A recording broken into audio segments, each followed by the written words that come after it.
बिस्मिल्लाहिर्रहमानिर्रहीम। अस्सलाम वालेकुम। आप देख रहे हैं चैनल 51 और मैं हूं अतीक खालिद धनिया। नाज़रीन, आज हमने बात करें गुज़श्ता रोज़ जो DG ISPR हैं मेजर जनरल बाबर इफ्तिखार साहब ने उन्होंने कुछ गुफ्तगू की है, उस हवाले से आज हमने बात करनी है।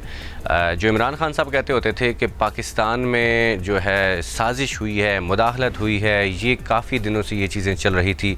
उसी हवाले से आज कुछ गुज़श्ता रोज़ के बयान सामने आए हैं और उसके ऊपर जो है पूरी सियासत में हलचल मची हुई है। यही आज हमने बात करनी है। पाक फ़ौज के शोबा ताल्लुकात ISPR के director general major general Babar Iftikhar ने पाकिस्तान तहरीक इंसाफ की हुकूमत के ख़िलाफ़ अमरीकी साजिश के बयानिए को मुस्तरद करते हुए कहा कि पहले भी वाज़ेह कर चुका हूँ कि मीटिंग में अस्करी क़यादत मौजूद थी और वहाँ बताया गया कि कोई साजिश नहीं हुई और इसके शवाहिद भी मौजूद नहीं हैं।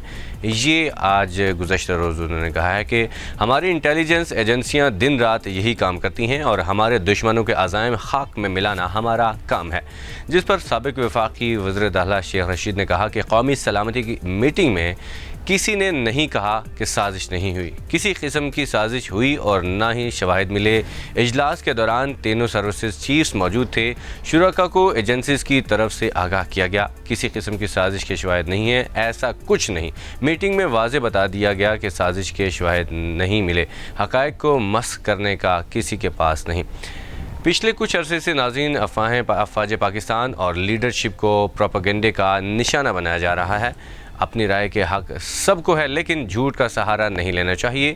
साजिश और मुदाखलत के हवाले से तर्जुमान पाक फ़ौज ने कहा कि इतना कहना चाहूँगा कि ये सिफारती लफ्ज़ है, डिप्लोमेटिकली इस तरह की चीज़ों को इस्तेमाल किया जाता है।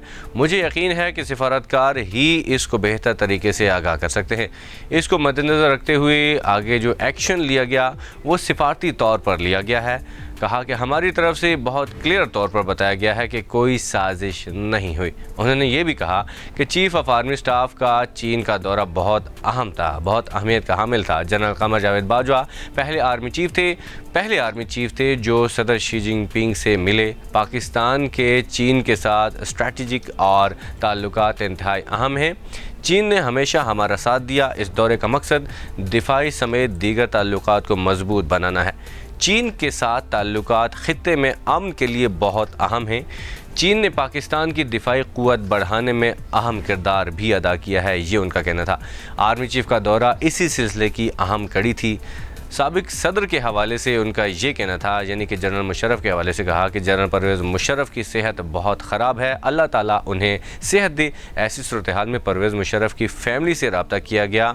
इस सूरत हाल में इदारे और उसकी लीडरशिप का मौक़िफ़ यही है कि मुशर्रफ को वापस आ जाना चाहिए। इसी मद्दे में मुशर्रफ की फ़ैमिली से रब्ता किया गया। मुशर्रफ की वापसी का फ़ैसला उनकी फ़ैमिली और उनके डॉक्टर्स ने करना है कि वो उनको ऐसी कंडीशन में सफ़र करने की इजाज़त दे सकते हैं या कि नहीं। अगर ये दोनों चीज़ें सामने आ जाती हैं तो इसके बाद ही कोई इंतज़ामात किए जा सकते हैं। इंस्टीट्यूशन महसूस करता है जनरल मुशर्रफ को अगर हम पाकिस्तान ला सकें, क्योंकि उनकी कंडीशन ऐसी है। दूसरी जानिब साबिक़ सदर army chief general retired Pervez Musharraf ने अपने करीबी रफ़क़ा से इस ख्वाहिश का इजहार किया है कि वो अपनी ज़िंदगी के आइंदा आयाम जो हैं पाकिस्तान में गुजारना चाहते हैं। उन्होंने ख्वाहिश का इजहार किया है, ये वतन फ़ौरी वापसी चाहते हैं। इस ख्वाहिश के बाद उनके जो करीबी रफ़क़ा हैं मुतहरिक हो गए हैं और वो पस पर्दा राबतों में विफाक और मुक़्तदर हलक़ों से इस बात का इजहार कर रहे हैं कि वो परवेज़ मुशर्रफ की पाकिस्तान वापसी की राह में हायल रुकावटों और कानूनी मामलात को फ़ौरी दूर करें। अगर इस मामले में कोई पेशरफ्त होगी तो इम्कान है कि परवेज़ मुशर्रफ की वतन वापसी के लिए कोशिश शुरू हो सके। ये थी आज की वीडियो। अगली वीडियो में हाज़िर होंगे। इजाज़त दीजिए। अल्लाह हाफ़िज़।